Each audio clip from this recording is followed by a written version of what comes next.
welcome, Olivia. We are so excited to have you with us. Yeah, thanks for having me. So, Olivia, we usually start these conversations um, just asking you to share a little bit more about yourself and your journey as an artist, as well as any ways in which faith or religion, whatever those words mean to you, have intersected with your journey. I think that's such really a beautiful question. And I guess it really does go back to my childhood. I think like all artists, I as a kid was like very in touch with my dreams and having all sorts of kind of really wild spiritual experiences that I think I didn't at the time have mentorship or guidance on. Um, and I think that journey is what then turned into my film Against Reality, which is all about reteaching myself how to lucid dream after kind of being literally scared out of it as a child. It's a big part of that. And I think I've been thinking about that a lot lately. I'm literally here in my teenage bedroom.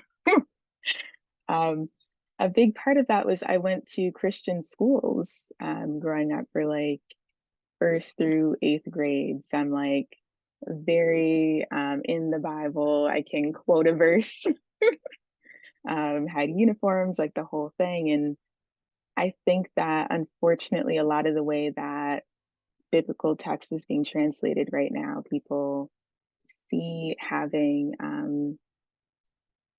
yeah, kind of weird inexplicable miraculous things, which by the way are all in the Bible.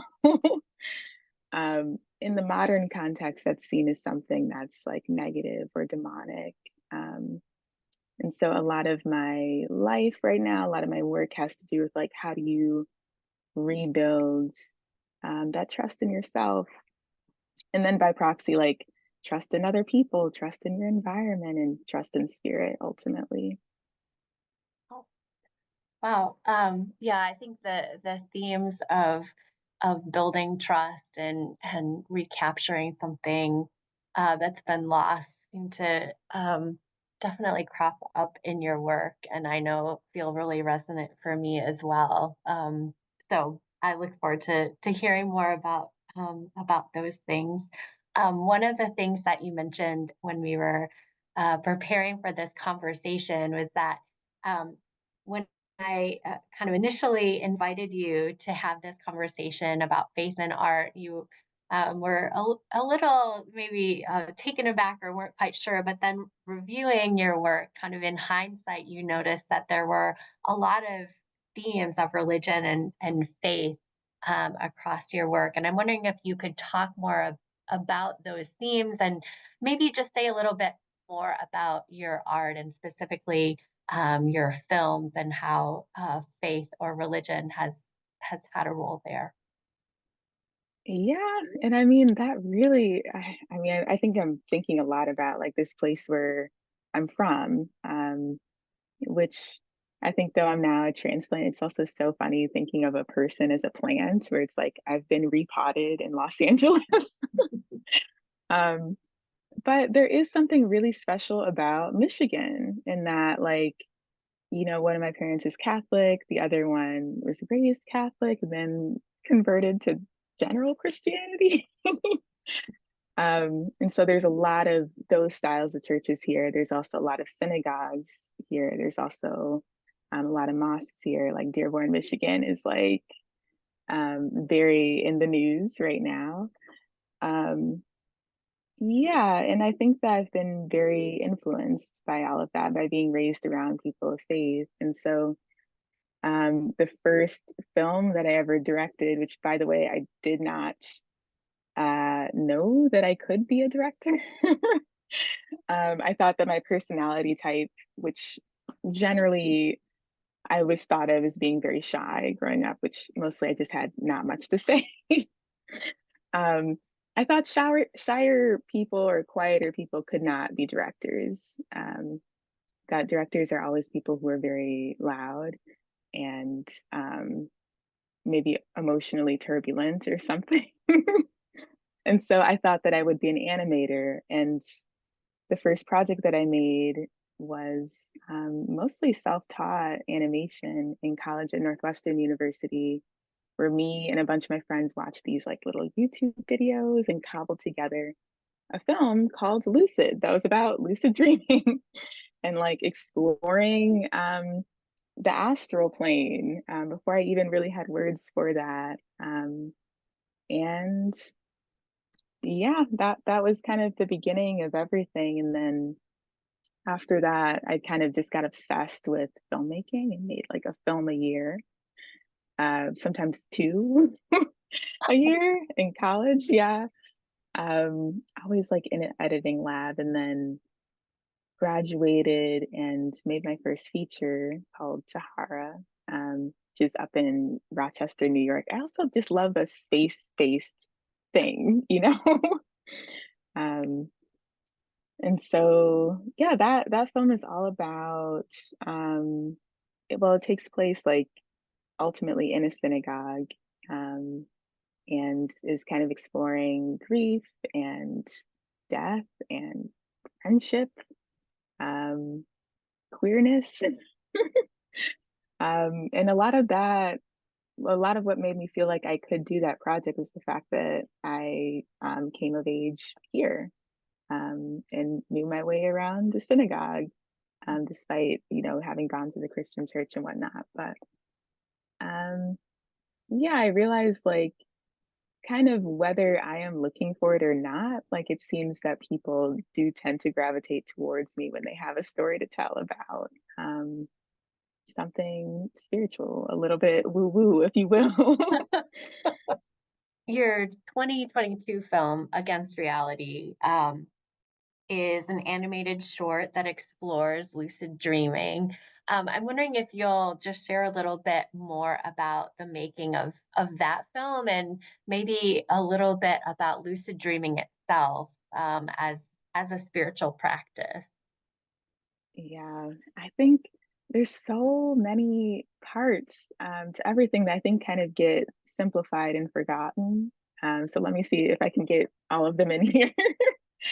um, I mean, the first part is that it was during the pandemic, and I was literally in a master's program at USC. Tahara had come out as doing like virtual festivals with that. And I needed to make a thesis that was like an interactive experience. It was an interactive media and games division. And I just had terrible writer's block, just terrible. Could not think of, and I think that in hindsight, the pandemic is being re-remembered as being very inspiring for people, or like a very generative time. But like, I did not, I did not feel that way. I I think like I was watching reality really fall apart, like these things that we thought we knew for sure and for certain about how things work and who and what we are. We're all just sort of like fizzling away.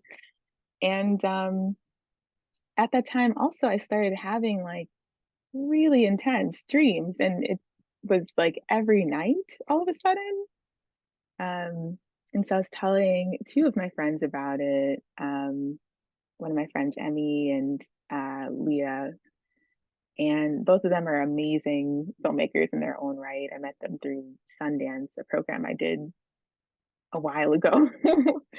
And they kind of got me on board with making a documentary about dreaming and why during the pandemic people's dreams were so vivid. And from there, because it was the pandemic, we were able to reach out to all of these scientists, like all around the US. Um, and they responded because they were home. And so, literally, like, we talked to people from Harvard, from MIT, Arizona State, like all of the sleep and dream labs that are doing good work in this country. um, were on our line talking about, why this is happening, and the fact that there is historical precedence for it. Um, Anytime that there's huge like social upheaval, people do report like an uptick in these vivid dreams. Um, Oh, wow. yeah, and there's a lot of theories as to why, but we kind of don't know, Mhm. like for sure. There's theories that it might be like threat simulation, that maybe in a dream you can figure out a plan to save yourself, or um, there's a idea that maybe this is a way for us to kind of escape a little bit when our real life is kind of going a little bit bad. um, but ultimately, that whole process did lead me to thinking of dreaming as its own spiritual practice.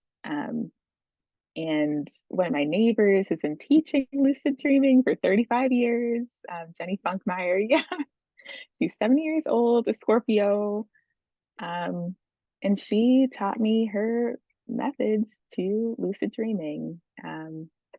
And so that whole first part of the story is what Against Reality part one is. But then part two is speaking to some of the adventures I had in the dream realm with lucid dreaming and other weird stuff. And then part three is talking more about pitfalls and some of the ways that I think capitalism also infiltrated even my dreams. So yeah, that's kind of the story of the piece. And I know in that film you also make use of AI. So I'm Oh wondering if you can yeah, say a little bit more about that. That it's really intriguing. So maybe talking about your process, kind of what you did, but then also as an artist, kind of what that relationship was with AI and incorporating it into your work or being incorporated in. I'm not sure. that I mean, when I said there's a lot of pieces, thank you for for bringing that up. Um, so at a certain point, I had the script down for what I wanted Against Reality to be, and I had no idea how I wanted to visualize it. Um, until one day I was on TikTok and saw that there was a TikToker who created these beautiful landscapes that you're able to just push through, almost like one continuous dolly push. Um, and it was like melting away in this interesting way. And so I DM'd him and asked, how are you doing this? And he really took me on to literally show me how to use, at the time, there are these two open source algorithms you can find, um, totally free. You just had to have enough space.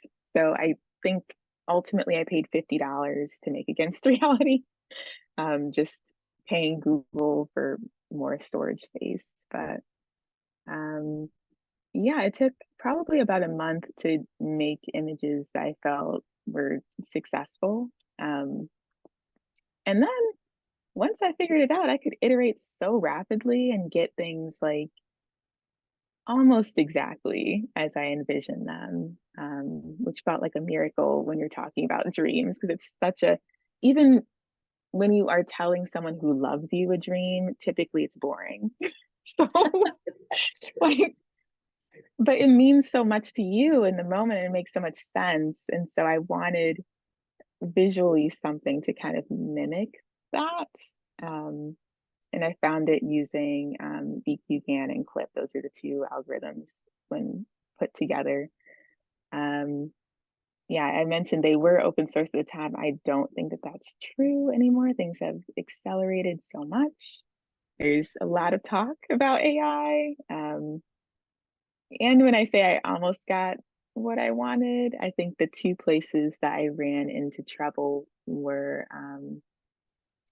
when I wanted to put specifically like Black people or specifically women into my piece, like because of essentially like the training sets, the data sets that the algorithms were pulling from, we didn't have good imagery. Um, and ultimately that affected the piece to where I couldn't really have people in it. But yeah, definitely learned a lot from the making process.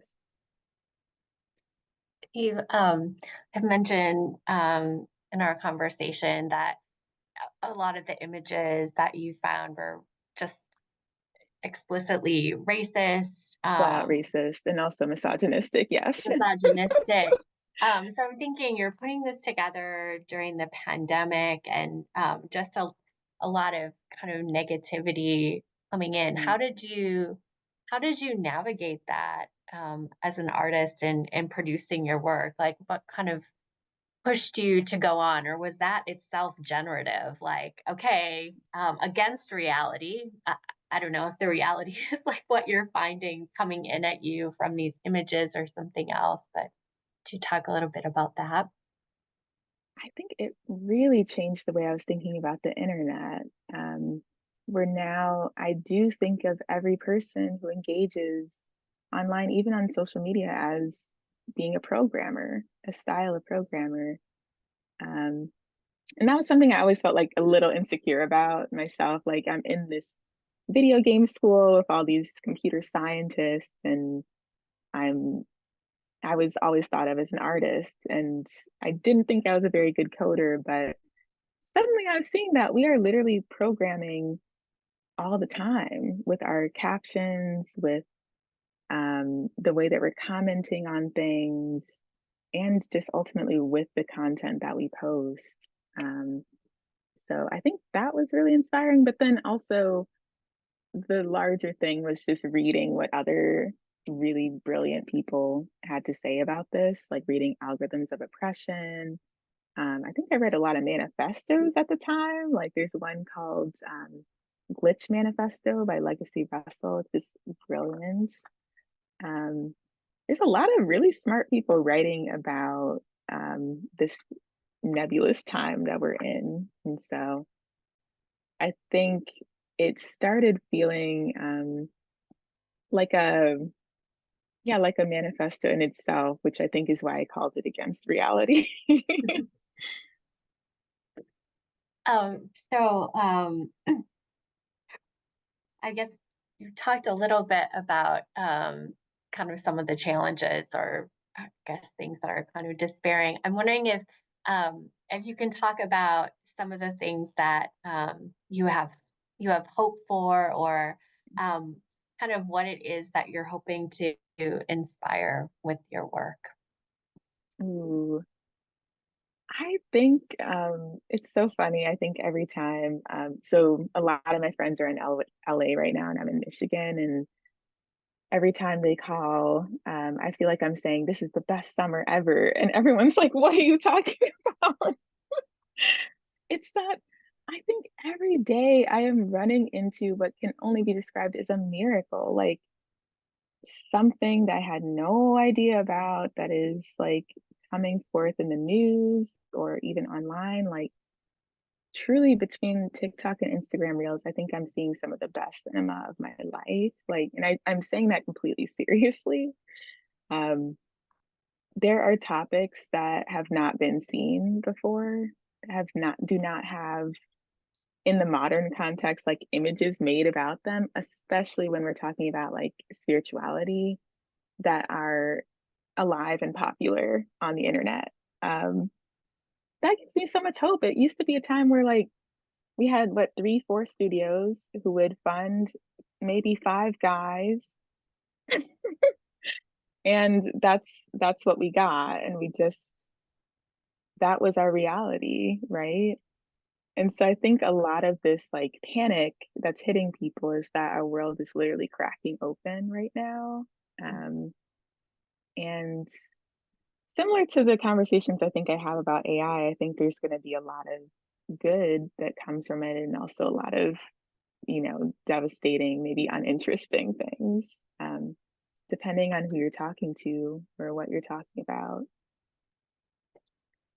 So speaking of things changing, maybe with this Earth and looking ahead, um, I know your video game Kai on Earth Yeah. kind of is set in a future world, but it's about a character who comes back to this world. Could you talk a little bit about that game and kind of the different worlds that you're imagining there? Yeah, I'm obsessed with coming of age. I think that's probably the other through line and everything. I think coming of age typically is thought of as like a indie teenage thing, which Tahara very much is. Um, but I think against reality is also kind of a coming of age story too. We're always finding out some new information that can fundamentally change us as people. So with Kai on Earth, it is a about a teenager named Kai, um, who is getting closer and closer to a coming of age ceremony in this futuristic world that's a bit different than how we normally think about the future. Um, this one we've called it a solar punk world, and and solar punk, I feel so grateful for that word because we were designing before we knew that there was a whole um, category, I think, for what we were talking about. But it's a world that is really like founded in abolitionist praxis. It's post-capitalist, um, and really with like, yeah, elders and disabled people at the center. So a big part of this world is that the kids go out in the forest, um, and aren't told what's in there. um, our hero Kai gets like bitten by something out there, um, that causes them to go back in the past, where much of the game is you just like seeing how um, this one character goes back farther and farther in time to almost like retrace their steps to how they got from our time into this like utopia style future.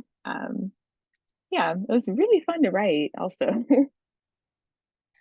So there's something about our time that sets up for a utopic future. Is that what I'm hearing? Totally. Yeah, That yeah, sounds 100%. fantastic. So just as we wrap up, I'm wondering if you would share about your work now and kind of what are you doing in Detroit? Oh, good question. Yes. So yeah, reporting live from Michigan. And I'm doing research for my next project, which is fittingly called In Case of Apocalypse. We love an apocalypse. Also a coming of age tale, also a breakup film similar to Tahara, but yeah, this one's about two people who are very much in love.